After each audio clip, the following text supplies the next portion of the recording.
de março de 2005, manifestantes reúnem-se em frente à casa de repouso Woodside, em Pinellas Park, na Flórida. Há 5 anos, este é o lar de uma mulher de 41 anos com danos cerebrais irreversíveis.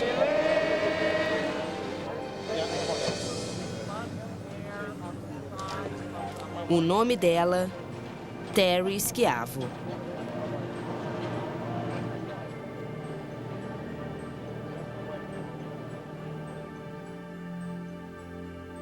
Em 13 dias, Terry Schiavo estará morta.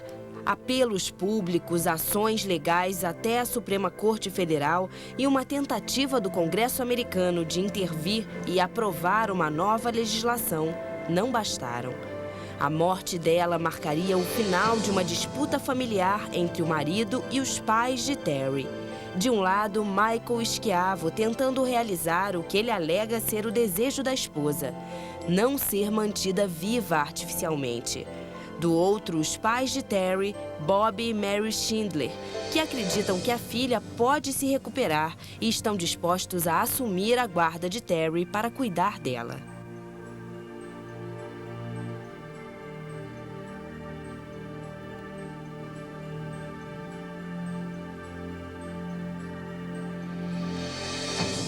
A situação de Terry Schiavo alarmou o mundo, chamando a atenção para um tema que toca o coração e a alma da humanidade, provocando um debate global sobre como as pessoas vivem e a forma como elas morrem.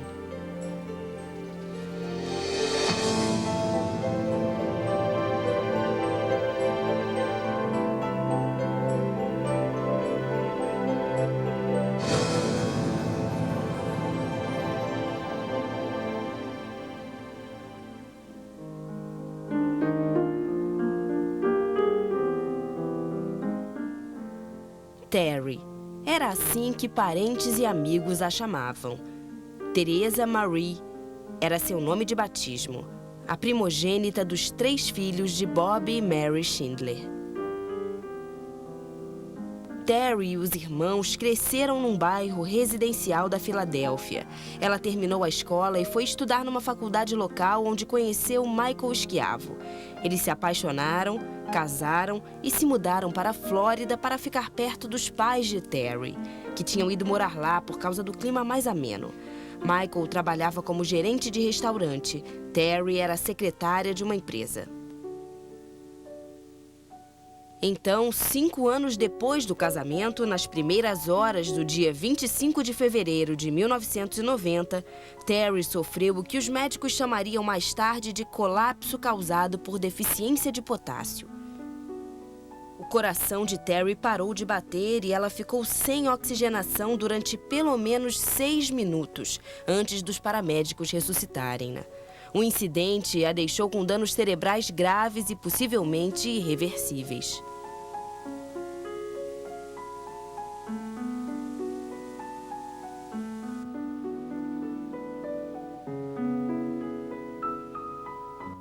Os pais travaram uma batalha pela vida de Terry Schiavo. Desde 1990, ela passou a viver no que os médicos chamam de estado vegetativo persistente, EVP. Segundo eles, Terry não sabe o que acontece à sua volta e não é capaz de se comunicar, nem reagir de forma consciente ou intencional. Mas os pais de Terry insistem veementemente que a filha não está em estado vegetativo persistente. Com danos cerebrais e gravemente incapacitada, sim, mas permanentemente não. Bob e Mary Schindler e o marido de Terry, Michael, travam uma batalha para determinar se Terry deve viver ou morrer.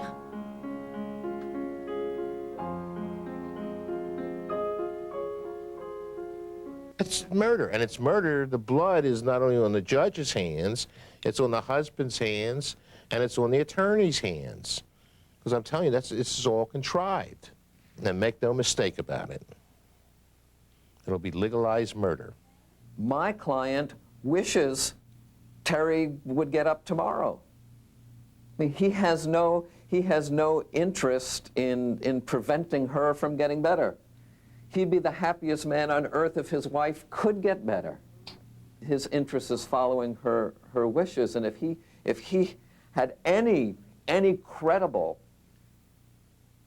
reason to believe she can get better, believe me, he'd be the first one online to try it.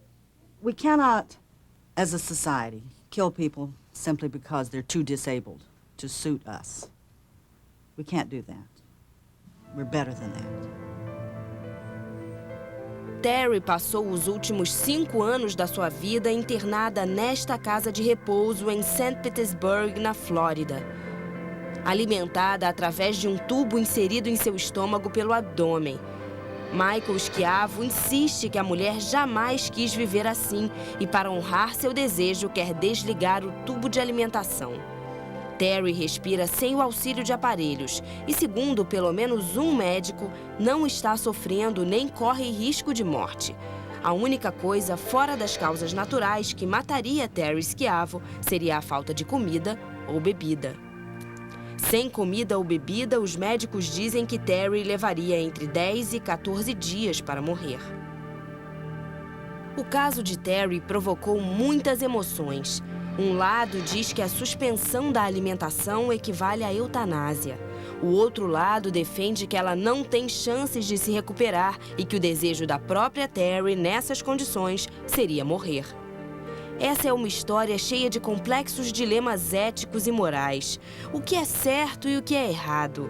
Não apenas para Terry Schiavo e sua família, mas para milhares de pessoas e famílias que enfrentam problemas parecidos.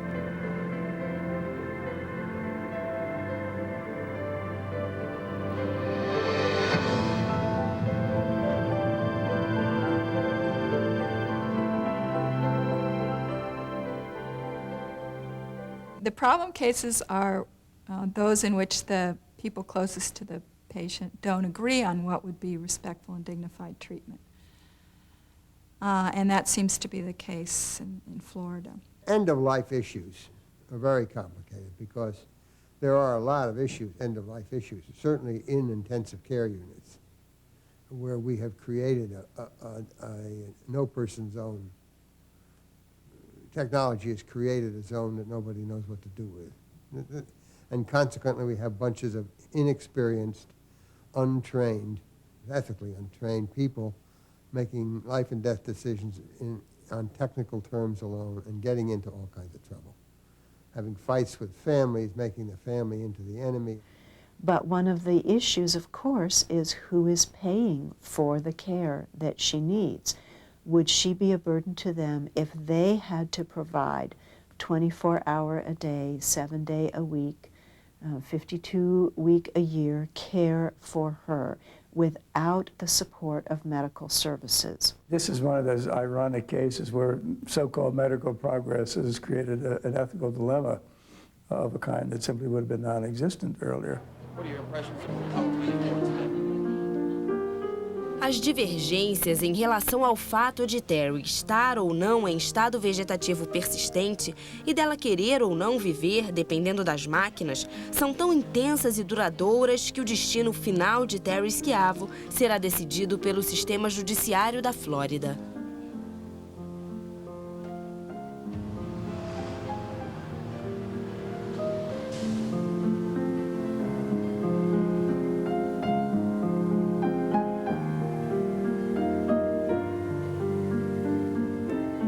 Até agora, após uma batalha judicial que já dura anos, o tribunal concordou com Michael Schiavo que Terry está em estado vegetativo e que não ia querer viver nessas condições. Um juiz chegou a determinar que o tubo de alimentação fosse retirado para que Terry morresse. Após quase 3 dias sem comida e água, a ordem foi cancelada. Agora, este tribunal de apelação está analisando o caso.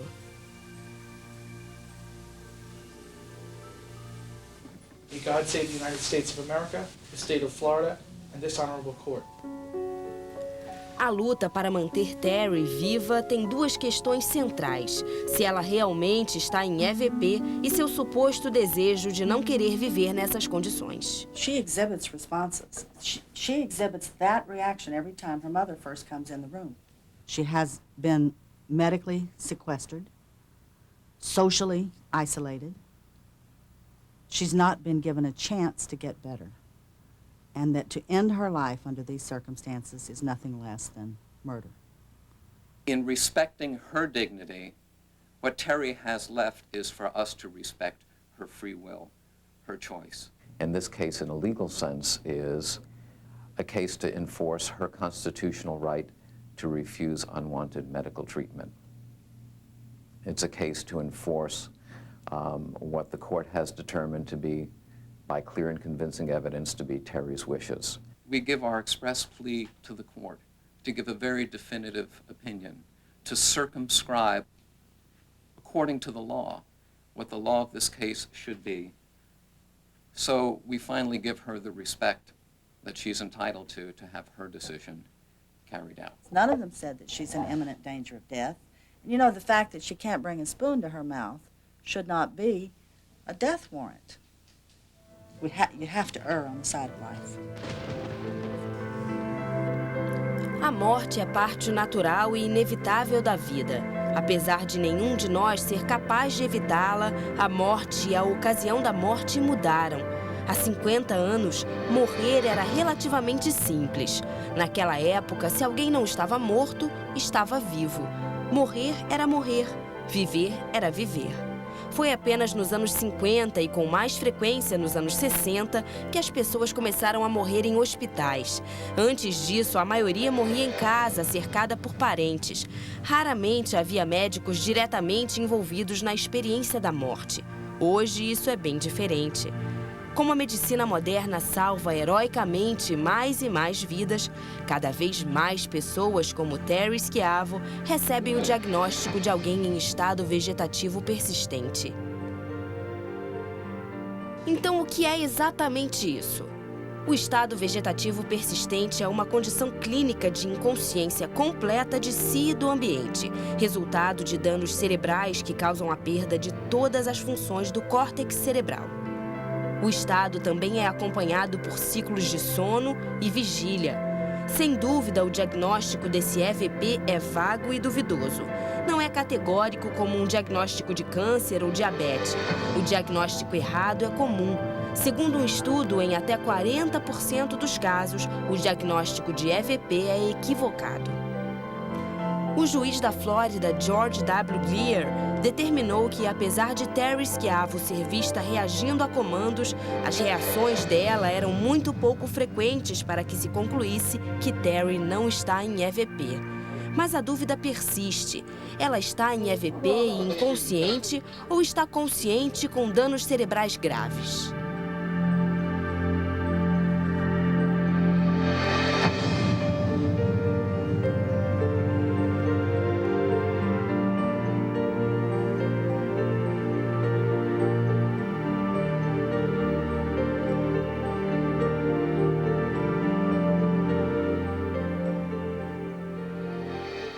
Well, I understand, informally at least, the persistent vegetative state to be a situation where the higher brain has been effectively destroyed. There is still lower brain activity, but the higher brain, that is the cortex, which is the seat of our thinking and our rational nature, is totally gone, and the patient still has some brain activity, so is not totally dead. Persistent vegetative state is a statistical statement.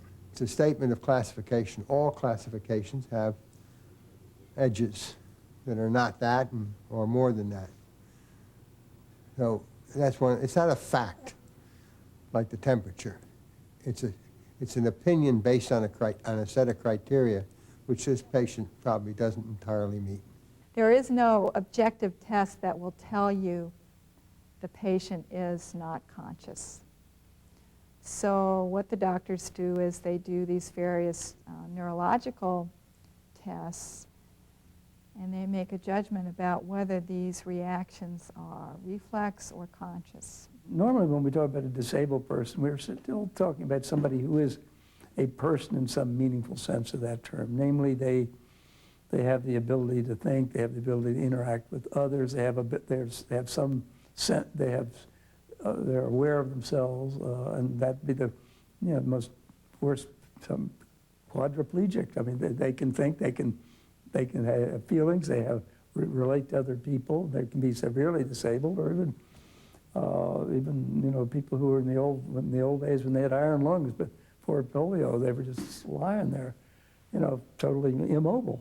But they were still, and they were surely as disabled as you could get, but we still consider them persons because they retain the quality. Now, persistent vegetative state, apparently, if it is truly that, you have lost all real potential to be what we would want to call a person. It's really more helpful to ask, is there a meaningful level of life for her at this point? Is she able to communicate with the family? Can she receive love in a way that would mean something to her? Not just be meeting her parents' desires or someone else's desires to see a human response, but is there meaning in it for Terry herself, for the patient herself? A lei da Flórida define o estado da seguinte maneira: o estado vegetativo persistente significa uma condição permanente e irreversível de inconsciência, na qual há ausência de ação voluntária ou comportamento cognitivo de qualquer tipo, e a incapacidade de comunicação ou interação intencional com o ambiente. No caso de Terry Schiavo, os dois lados estão se concentrando em palavras diferentes para apoiar suas justificativas. Pat Anderson, advogada da família Schindler, defende que, segundo a lei, o estado vegetativo é a ausência de qualquer tipo de comportamento. Ela argumenta que o juiz do primeiro julgamento, George W. Greer, interpretou mal a lei porque Terry reage ao ambiente. After the testimony of 6 physicians, Judge Greer found that she exhibited a few voluntary or cognitive behaviors, but that those behaviors were not consistent or reproducible. Therefore, she remains in PVS. My argument is that judgment misapplies Florida law, and standing alone, if he found voluntary behaviors as a matter of law, she cannot be in PVS, and he and any other judge in Florida is totally without jurisdiction and authority to end her life. George Fellows, advogado de Michael Schiavo, diz que Terry não age intencionalmente e, portanto, se encaixa na definição de estado vegetativo persistente. Segundo ele, no contexto médico, a palavra intencionalmente é definida como uma reação cognitiva, algo que tem significado. Patients in a persistent vegetative state do laugh, they moan, they cry, they make bodily movements. They have these type of reflexes. Hi. And so, yes, because a patient exhibits those doesn't mean they have cognition. But I wanted to say this too. It doesn't make any difference as far as carrying out her intent. Even if Terry had minimal consciousness, her intent was not to be kept alive in this situation, and her wishes should be carried out. Almost all religious traditions agree that life is not the highest value, that the highest values are the values that life is there to sustain. So life is there to sustain values such as love or charity or the doing of justice in the world or being able to communicate and care for another. If those values are not being served by life, then life itself is not the highest value, and we are not morally obligated to do everything in the world to sustain life. There's a clearly defined right of a otherwise competent patient to say no to treatment, to say, I don't want to be kept alive, and walk out of a hospital and say, I don't want that operation, sounds awful, goodbye. Or you can tell the doctor, I've had enough of this tube feeding, take the tube out, let me die. If you're competent, the law will support you doing that.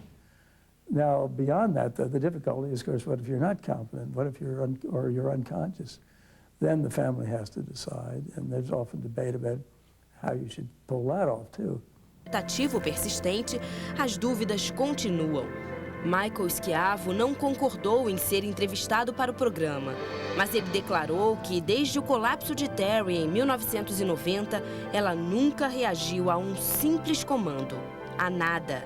No entanto, exames ordenados pelo tribunal contestam isso. O maior problema do diagnóstico de EVP continua sendo sua natureza subjetiva. Médicos diferentes podem ter opiniões completamente distintas. She's in a permanent vegetative state to the highest degree of medical certainty. Highest degree of medical certainty. There's no chance for recovery. There's no chance of any therapy being valuable to her. The definition is that a patient has no responsiveness or no responsiveness of any sort to the environment around them. So, no, she's not PVS. She looks at people, she looks around. It's obvious that she's responding to her mother. So she's already got a cognitive process going on. You feel better? What? What?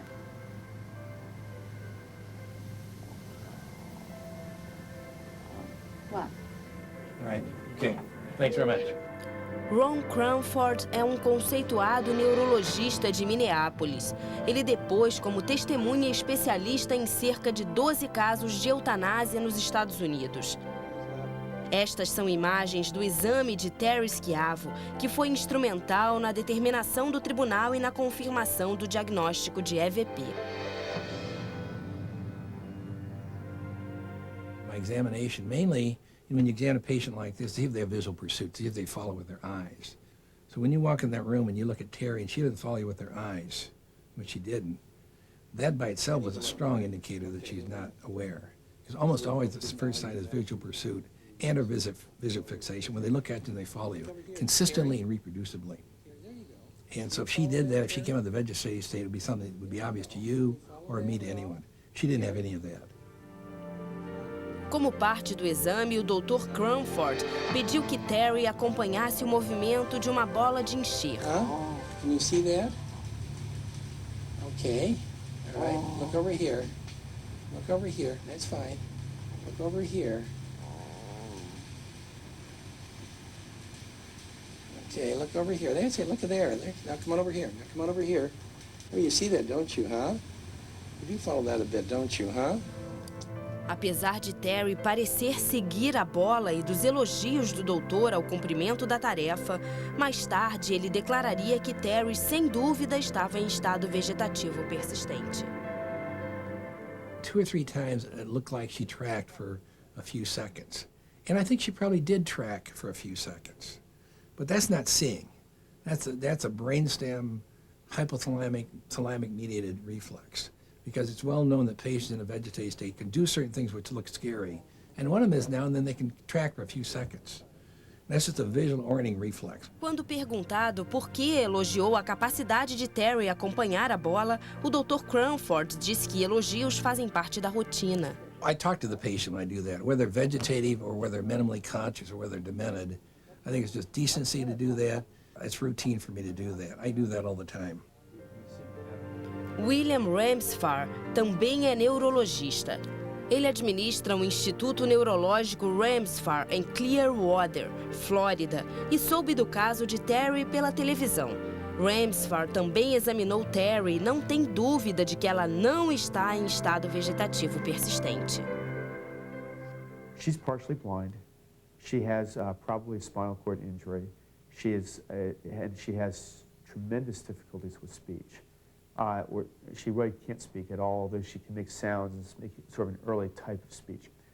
In neurology, it's a very common thing that if a person has a brain injury, that at times they will give you the response you want, and at other times they won't give you the response you want. None of us across the day do consistent and reproducible interactions. She actually has fairly reproducible interactions by almost any neurologist's standards. Existem critérios objetivos para se diagnosticar o EVP, mas determinar se um paciente se encaixa em tais critérios depende de opinião subjetiva e polêmica. Alguns críticos não aceitam o uso do termo vegetativo, argumentando que ele implica uma classe diferente ou inferior de ser humano. Essencialmente, pacientes em EVP parecem estar num estado intermediário entre a vida e a morte. Good job, young lady. Good job. Parte do argumento para retirar o tubo de Terry é que, segundo alguns médicos, ela não tem chance de recuperação. Outros defendem que o mesmo poderia ser dito sobre pacientes que têm mal de Alzheimer ou que sofreram derrame. Eles também não têm chance de se recuperar, mas devem deixar de ser alimentados por isso? A qualidade de vida deles é tão horrível a ponto de serem condenados à morte? I reject the idea that someone who is in a wheelchair or someone who has to have renal dialysis and spends many hours a week hooked up to machines somehow doesn't have an acceptable quality of life. Many of the people that I know who have serious disabilities are some of the most amazing people I've ever met. And we've learned that in part from people with disabilities, people who have HIV disease or full-blown AIDS and know they don't have much time to live, often gain an amazing kind of spiritual quality to their lives. So I don't like the phrase quality of life because I think it's often a judgment that we make about other people without really looking hard at all of the dimensions of human life and what it means to say that a life has quality. Bob e Mary Schindler são os primeiros a admitir que, imediatamente depois do colapso de Terry, eles e Michael se uniram para conseguir o melhor tratamento disponível para Terry. Michael, inclusive, se mudou para a casa dos Schindler com Terry, para que ela tivesse ajuda às 24 horas do dia. A certa altura, todos levaram Terry à Califórnia, onde ela fez um implante experimental no cérebro, o que acabou não surtindo efeito. Mais tarde, segundo os pais de Terry, tudo mudou. Foi quando Michael processou por negligência um médico que não diagnosticou a deficiência de potássio da mulher e recebeu indenização de $1 milhão. Prior to the malpractice award, it appeared that her husband had her interest at heart. And we worked in harmony trying to help her. And after the money was awarded, then it was a completely different story. Everything changed. He told, he told us we couldn't see her anymore. It was his wife. He'll make the decisions. He'll make the decisions. And we were cut out of her life from that day. Really the fact that Terry's had no help, when Michael had promised that he was going to help her and received the money to help her, and now is using the money to try and kill her. That's probably one of the most upsetting, and our family is handcuffed. We can't do a thing for Terry. A disputa aumentou quando, menos de um ano depois, Michael impediu que Terry fosse tratada de uma infecção no trato urinário. Os médicos alertaram Michael que, se não tratada, a infecção levaria à morte dela. She required an antibiotic to treat that, and he instructed the caretakers not to administer any type of, antibiotic for her, and knowing full well, and he admitted it later in a deposition, that it would be fatal. He was told it would be fatal. It was her treating physician that had suggested to Michael, don't treat the infection. If you don't, Terry will die. Has no cognition. She's in a vegetative state. I've been telling you for years now that there's no hope. Why don't you face up to reality and let nature take its course? Mas um grupo de enfermeiras interveio e tratou a infecção. Nessa mesma época, Michael informou ao Schindler que, em certa ocasião, Terry manifestara o desejo de não querer ser mantida viva artificialmente. A alegação foi confirmada pelo irmão e pela cunhada de Michael e se tornaria a prova clara e convincente de que o tribunal precisava para conceder a autorização de desligar o tubo de Terry. Os Schindler acham a prova suspeita e insistem que ela foi resultado de uma armação. No, I don't think it's suspicious, and the court didn't find it suspicious. It's common and natural that the statements that someone would make about that subject would be made to those close to them. It's ridiculous. It was not in the character of my sister. My sister and I used to go visit my grandmother, who was in a nursing home. She was in her late 70s. And you know what nursing homes were like. All around us there was elders, and they were in deteriorating shape, and their lives were, you know, close to being over. And Terry never, at any time, said anything to me about wishing or wanting to die if she was ever in any type of situation. And the fact that those are the types of comments that Terry made to her closest family members, I think buttress their credibility. You know, it wasn't only us that she never said anything to. Her closest people she worked with and her closest friends from up north never heard Terry ever say anything about her end-of-life wishes, never. Apesar do juiz Greer ter decidido que a prova é clara e convincente de que o desejo de Terry era não viver nessa condição, a verdade é que ninguém sabe de fato qual é o desejo dela. Talvez ela não esteja pronta para morrer. E qual seria o desejo dela hoje? Vários estudos mostram que pacientes mudam de ideia em relação à vida quando se tornam incapacitados. Will say all sorts of things about what they wouldn't want to end their life with machines and tubes and all that stuff. And I wouldn't want to spend my life in a wheelchair. I'd rather be dead. But in fact, they get injured, they get hurt, and end in those states. And basically, they turn out to prefer being in the wheelchair and being disabled than being dead. And this happens again and again with people. The prior statements that we make about that are not always trustworthy because our experiences and our feelings change when our capacities change. And we may, in fact, discover a meaningfulness in life that we never could have anticipated. And if you talk to people with different disabilities or read widely in the disability literature, as I do, you find that a lot of people who once upon a time said, I would never want to live with this limitation, suddenly discover I can live with this, and in fact I'm finding new meaning and new value in my life. And how can you know what's best for that person? Well, you can't. We're so complex. We're so different. Each of us is different, same in some ways, but different, that knowing what's best for somebody else becomes extremely difficult. But I am not myself convinced that the patient's desires should be overriding in all cases. It seems to me that that view of patients really rests on an assumption that we are somehow completely isolated and separate human beings who don't need each other and don't live in community. And by contrast, I think all of us live in families, in communities. We live embedded in a social context, and that the entire family context needs to be considered, not just the wishes of the patient. So I have to say truthfully, for me, the overriding consideration would not be what does this patient want, or what did this patient say she wanted at a point where she could communicate her wishes. Estima-se que Terry Schiavo seja uma entre até 35 mil pacientes nos Estados Unidos diagnosticados em EVP.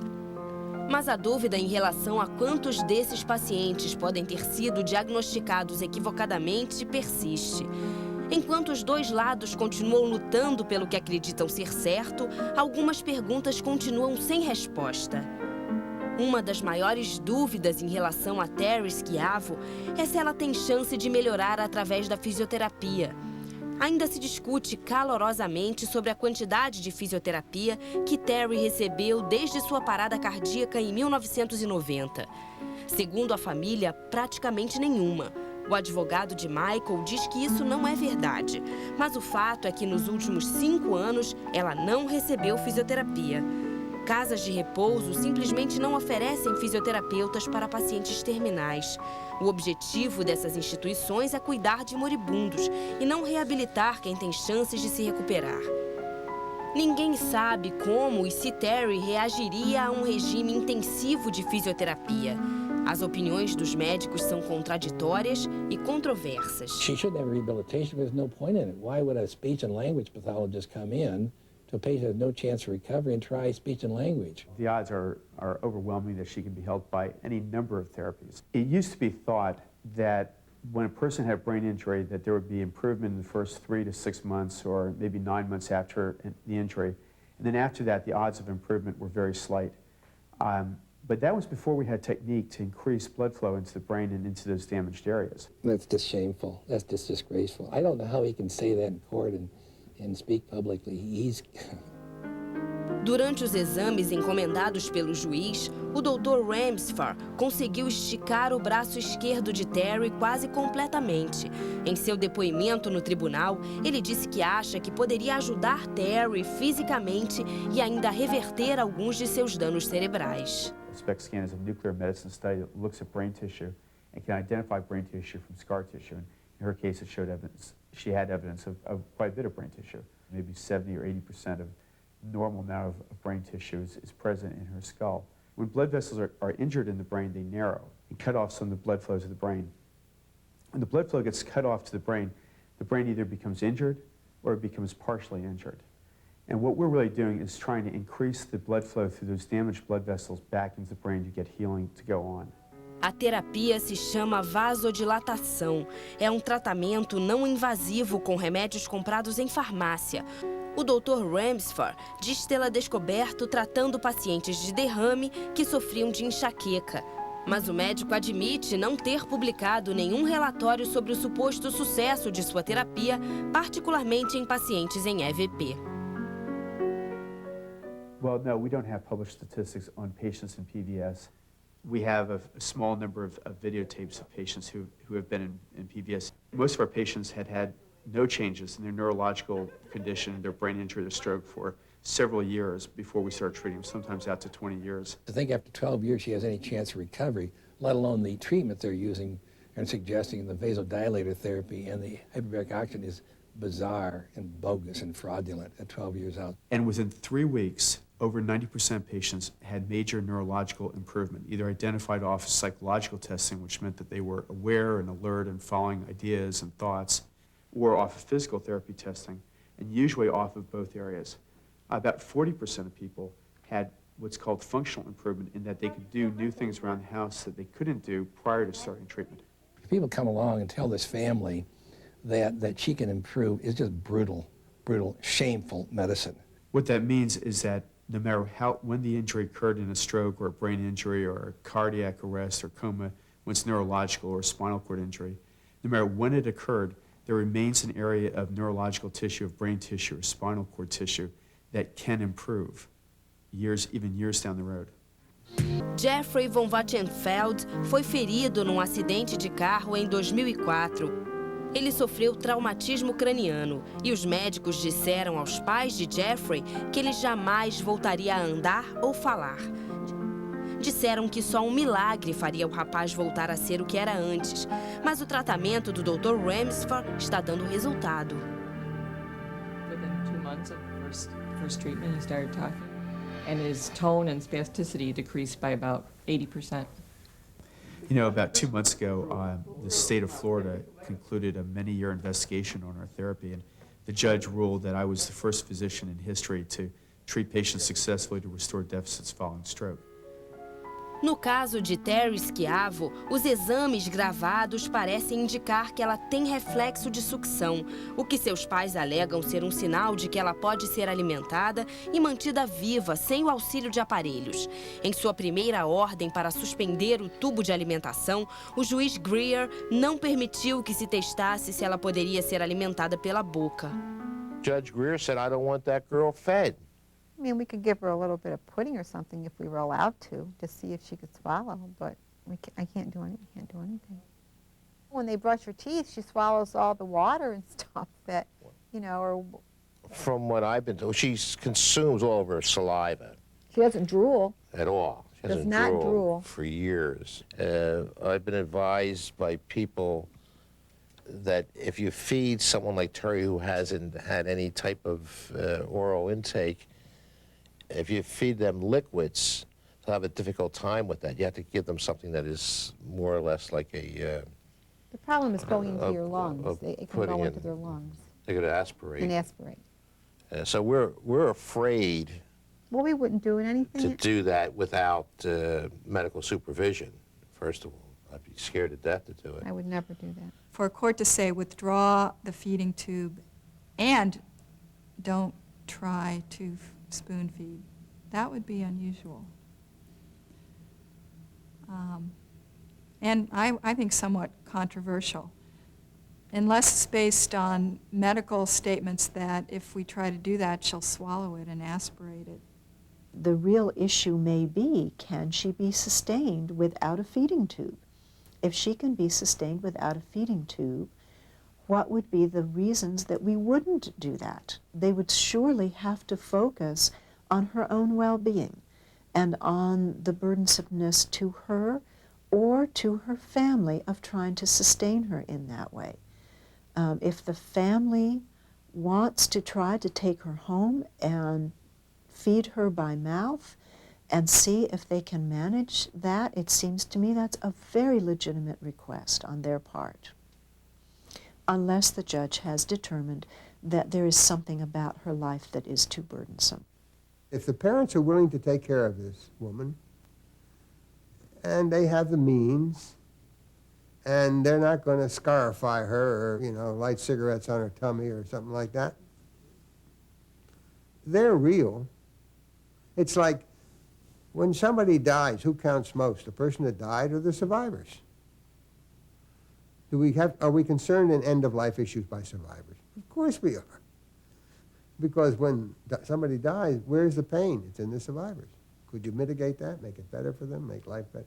If you can, should you? Is that important in end-of-life care? I think it is. I am personally inclined to agree that if we are to err, we should err on the side of preserving life. I think it is better to preserve life even if we cause some burden or pain to someone by doing that, than it is to make a snap judgment that life is not meaningful to a person. So if I were to err, I would choose to err on the side of preserving life. O Schindler tem outro argumento igualmente válido. Eles estão dispostos a assumir a guarda de Terry para cuidar dela pessoalmente. Mas Michael Schiavo não quer abrir mão da guarda da esposa, porque se concordar, os Schindler não cumprirão o desejo de Terry de deixá-la morrer. Moralmente, a maioria das autoridades acredita que quem se dispõe a cuidar de alguém como Terry deve ter o direito de fazê-lo. Vejamos o caso de Jane Austen.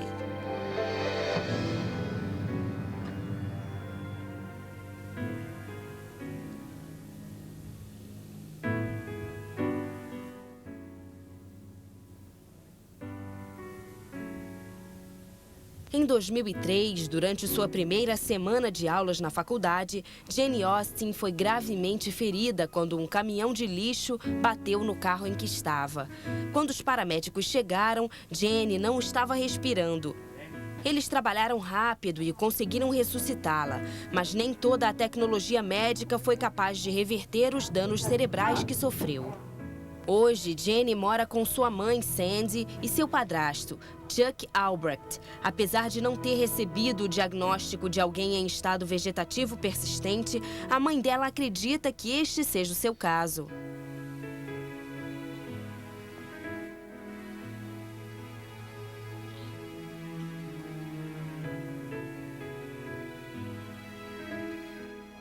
I don't want to say that she's never going to get better, because there's lots of new things coming up. But I do know that Jenny is very much in a vegetative state. They think that she'll be in this condition or worse in the years to come. They tell us that the atrophy in the extremities is just going to get worse. There won't be any improvement. Como Terry Schiavo, Jane é alimentada artificialmente através de um tubo. A vida dos Albrecht não é fácil. Apesar de terem um enfermeiro que ajuda em casa, Jane é como uma criança que precisa de atenção constante. You have to take care of her in every aspect as if she is an infant child. 24 hours a day, 7 days a week. We're tired a lot. We're exhausted. It's really hard on us. We cannot just up and leave when we want to. We have to make sure that somebody is here all the time. Drool all over me, Jenny.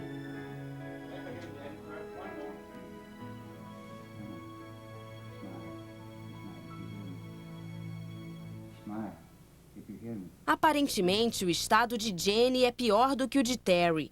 Jenny reage, mas não tão rapidamente quanto Terry parece reagir. A outra diferença é que Jenny tem tutores que querem cuidar dela. Parar de alimentá-la para que ela morra nunca foi uma opção. There's no way I could ever let her go, unless it's good Lord willing. I can't starve her. She's a part of my life. She's very much a part of our lives. I just could never do that. She's a living, breathing creature. Jenny's a big part of my life. No final das contas, trata-se de uma batalha por uma vida. De um lado, o marido de Terry luta pela morte da esposa. Do outro, os pais de Terry lutam pela vida da filha. My client is an extraordinary man. I have no doubt that this is a man who deeply loved and deeply loves his wife. He's pretty dedicated to her death.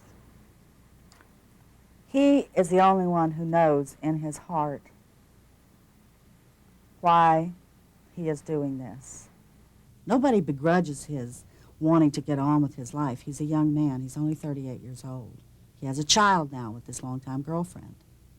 But he doesn't need to kill Terry to get on with his life. He can just divorce her and get on with his life. He could turn the guardianship over to her parents. Unfortunately, I think this case has become more a question of ideology than a question about Terry Schiavo.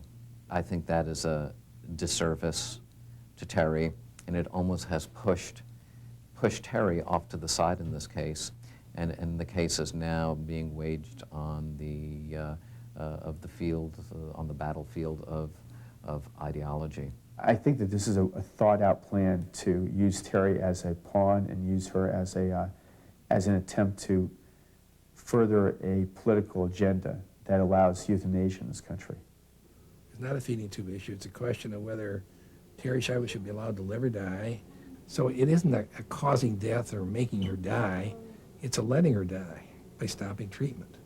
This case is about getting a person off of a death sentence. And this case is about saving her life, and hopefully there will be an extension from this case, which is safeguards will be put in place to prevent this happening to other people. It's a right to die propaganda. It's textbook 101. And what you do is you get the public to accept that the person who they're going to, I say, murder, isn't suitable to live. That's exactly what they did with Terry.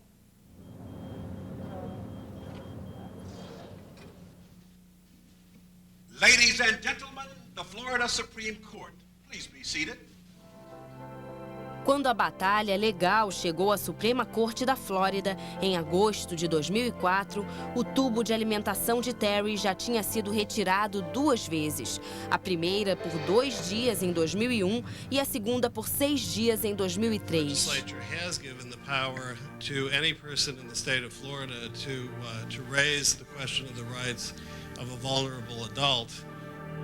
Da segunda vez, o tubo de Terry foi reinserido depois que Jeb Bush, governador da Flórida, e o poder legislativo do estado se apressaram para aprovar o que ficou conhecido como a Lei de Terry. A lei tornava ilegal a suspensão de alimentação artificial de alguém como Terry, que não manifestou por escrito seu desejo de não ser mantida viva artificialmente. Este tribunal acabaria determinando que a lei de Terry era inconstitucional e que a decisão do tribunal não poderia ser derrubada pelo legislativo. Essa decisão abriu caminho para a retirada final do tubo de alimentação de Terry Schiavo. Nem mesmo uma lei aprovada pelo Congresso americano, inúmeras audiências diante de um tribunal federal, uma Corte Federal de Apelações e a Suprema Corte Americana bastaram para que o tubo fosse reinserido. Of Terry's law too. This young woman has a right to have her full education.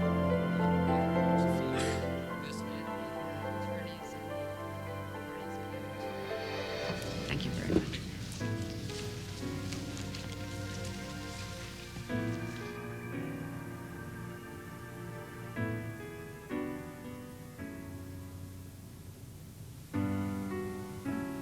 Terry Schiavo morreu nessa casa de repouso na manhã de 31 de março de 2005.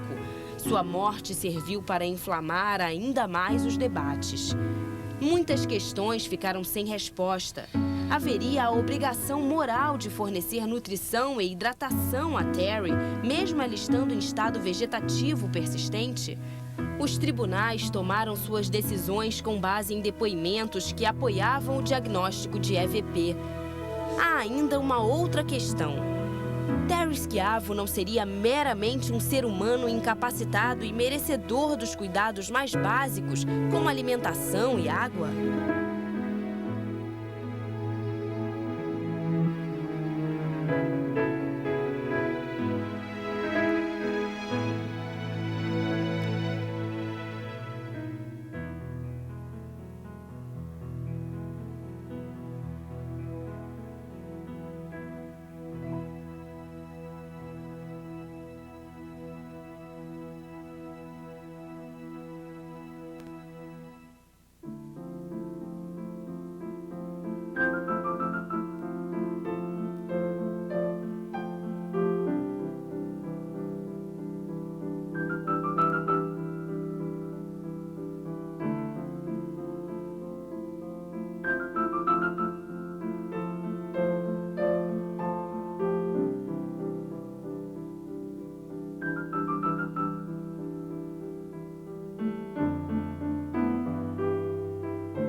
Find me one stripper named Amber Hardig.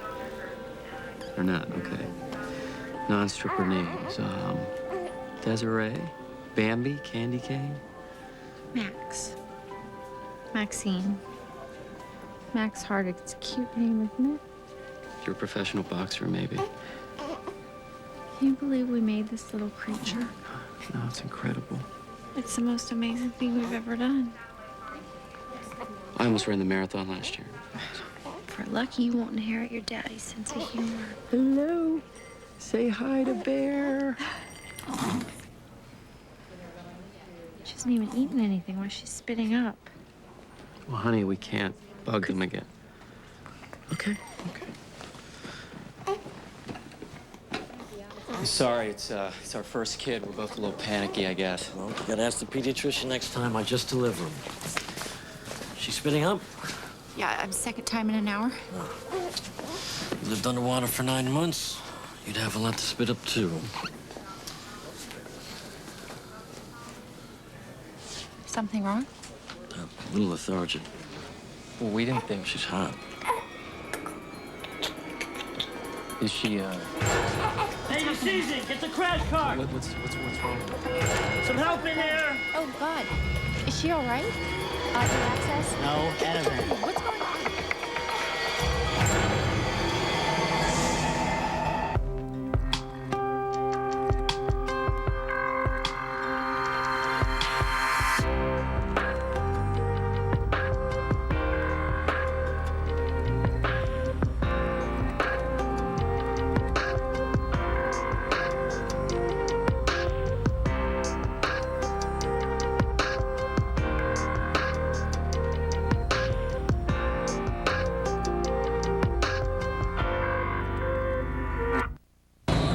Estamos apresentando House.